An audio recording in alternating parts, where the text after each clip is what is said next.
മുഴുവൻ മണ്ഡലങ്ങളിലെയും സ്ഥാനാർത്ഥികളെ പ്രഖ്യാപിച്ചതോടെ പ്രചാരണത്തിൽ മുന്നേറാനുള്ള ഒരുക്കത്തിലാണ് UDF. ഇടഞ്ഞു നിന്ന കെ സുധാകരനെ അനുനയിപ്പിച്ചതുപോലെ സീറ്റ് കിട്ടാത്തതിൽ വിമത സ്വരമുയർത്തിയ നേതാക്കളെ ഒപ്പം നിർത്താനാണ് കോൺഗ്രസ് നേതൃത്വത്തിന്റെ നീക്കം.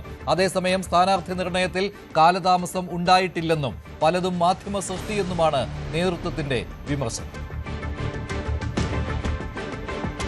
നീണ്ട അഭ്യൂഹങ്ങൾക്കും അനിശ്ചിതത്വങ്ങൾക്കും ഒടുവിൽ വലിയ പൊട്ടിത്തെറികളൊക്കെ ഒഴിവാക്കിക്കൊണ്ട് തന്നെ 92 സീറ്റുകളിലേക്ക് സ്ഥാനാർത്ഥികളെ പ്രഖ്യാപിക്കാനായതിന്റെ ആത്മവിശ്വാസത്തിലാണ് കോൺഗ്രസ് ക്യാമ്പ്. കെ സുധാകരന്റെ ഭാഗത്തു നിന്നുണ്ടായ ഇടപെടലുകൾ അത് ഈ പട്ടിക വരുന്നതിന് കാലതാമസം ഉണ്ടാക്കിയത് സുധാകരന്റെ ഭാഗത്തു നിന്നുണ്ടായ ഇടപെടലുകളാണെന്ന വിമർശനമൊക്കെ ഒരു വിഭാഗം നേതാക്കൾ രഹസ്യമായെങ്കിലും പങ്കുവെക്കുന്നുണ്ട്. പക്ഷേ അദ്ദേഹത്തിന് നേരത്തെ തന്നെ സീറ്റ് നൽകാമെന്ന് കൊടുത്തിരുന്ന വാക്ക് പാലിക്കാൻ കഴിയാതെ പോയതാണ് ഈ തടസ്സങ്ങൾക്ക് കാരണമായതെന്നാണ് അദ്ദേഹത്തെ അനുകൂലിക്കുന്നവരുടെ വാദം. എന്തായാലും തർക്കങ്ങളൊക്കെ ഒഴിവാക്കിക്കൊണ്ട് കെ സുധാകരനെ കൂടി പ്രചാരണ രംഗത്ത് സജീവമാക്കാനുള്ള നീക്കമാണ് കോൺഗ്രസ് നേതൃത്വം നടത്തുന്നത്. അതേസമയം കോൺഗ്രസിനെയും UDFിനെയും തകർക്കാൻ ബോധപൂർവമായ ഗൂഢാലോചന മാധ്യമങ്ങളുടെ ഭാഗത്തുനിന്ന് ചില മാധ്യമങ്ങളുടെ ഭാഗത്തുനിന്ന് ഉണ്ടാകുന്നുവെന്ന വിമർശനവുമായി പ്രതിപക്ഷ നേതാവ് അടക്കം രംഗത്തെത്തിയിട്ടുണ്ട്.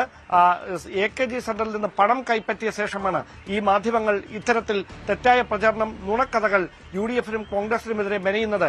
തനിക്കെതിരെയും അത്തരത്തിലുള്ള ആരോപണങ്ങൾ അവർ ഉന്നയിച്ചുകൊണ്ടിരിക്കുകയാണ്. KC വേണുഗോപാലും താനും തമ്മിൽ കൊച്ചി സീറ്റിന്റെ പേരിൽ തർക്കത്തിലേർപ്പെട്ടെന്നും താൻ പ്രതിപക്ഷ നേതൃസ്ഥാനം രാജിവെക്കുമെന്ന് വരെ പ്രചാരണമുണ്ടായി. ഇതെല്ലാം ഇത്തരത്തിലുള്ള ഗൂഢാലോചനയുടെ ഭാഗമായിട്ടെന്നാണ് പ്രതിപക്ഷ നേതാവിന്റെ വിമർശനം. കോൺഗ്രസ് നേതൃത്വത്തോട് ഞങ്ങൾ മാറി നിൽക്കുക, അവരുടെ അഭിപ്രായം പറയാൻ വേണ്ടി ഞങ്ങൾ കാത്തിരിക്കുക. ഇനിയാണ് രാത്രി ഈ അവസാനത്തെ ചർച്ച നടക്കുമ്പോൾ ഇത് വരുന്നത്. നിങ്ങൾ കോൺഗ്രസിനോട് ഇത്ര ക്രൂരത കാണിക്കരുത്. അത് AKG സെന്ററിൽ നിന്ന് ഞാൻ പറയാണ്, പണം പറ്റുന്ന ചില ചാനലുകൾ കൂടി ആ കൂടെ ഉണ്ട്. അതിന്റെ കൂടെ മുഖ്യധാരാ ചാനലുകൾ കൂടരുത്. AKG സെന്ററിന്റെ ചെലവിൽ കാര്യങ്ങൾ നടത്തുന്ന ചാനലുകൾ കോൺഗ്രസിനെതിരായി UDFിനെതിരായി നടത്തുന്നത് വ്യക്തിപരമായി എനിക്കെതിരെയുണ്ട്. അതെനിക്ക് പ്രശ്നമല്ല, എനിക്കതിനൊരു വിഷയമല്ല. എനിക്കതിന് എന്ത് പറഞ്ഞാലും എനിക്കതിനെ നേരിടാനുള്ള ചങ്കൂറ്റും ആത്മവിശ്വാസമൊക്കെ ഉണ്ട്. പക്ഷെ കോൺഗ്രസിനെയും UDFിനെയും ഇല്ലാത്ത വാർത്തകൾ കൊണ്ട് അധിക്ഷേപിച്ച് ഞങ്ങളെ തോൽപ്പിക്കാമെന്ന് ആരെങ്കിലും കരുതുന്നുണ്ടെങ്കിൽ ഈ വാർത്ത കൊണ്ടൊന്നും ഞങ്ങൾ തോക്കൂല. 2 ദിവസം മാത്രമാണ് നാമനിർദ്ദേശ പത്രിക സമർപ്പണത്തിന് ഇനി ബാക്കിയാകുന്നത്. ശേഷിക്കുന്ന സമയം കൊണ്ട് ഈ തെരഞ്ഞെടുപ്പ് പ്രചാരണത്തിലടക്കം സ്ഥാനാർത്ഥികൾക്ക് സജീവമാകേണ്ടതുണ്ട്.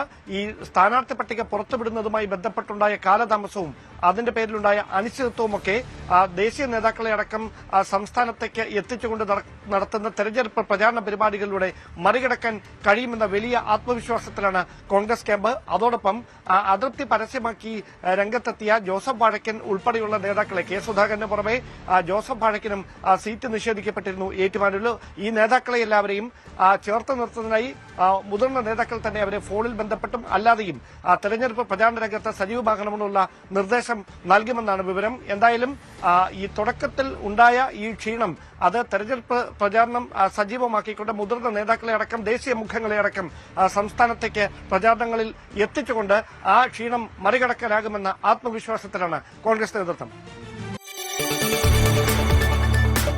കൂടുതൽ വാർത്തകൾക്ക് News 18 Keralam YouTube channel subscribe ചെയ്യുക.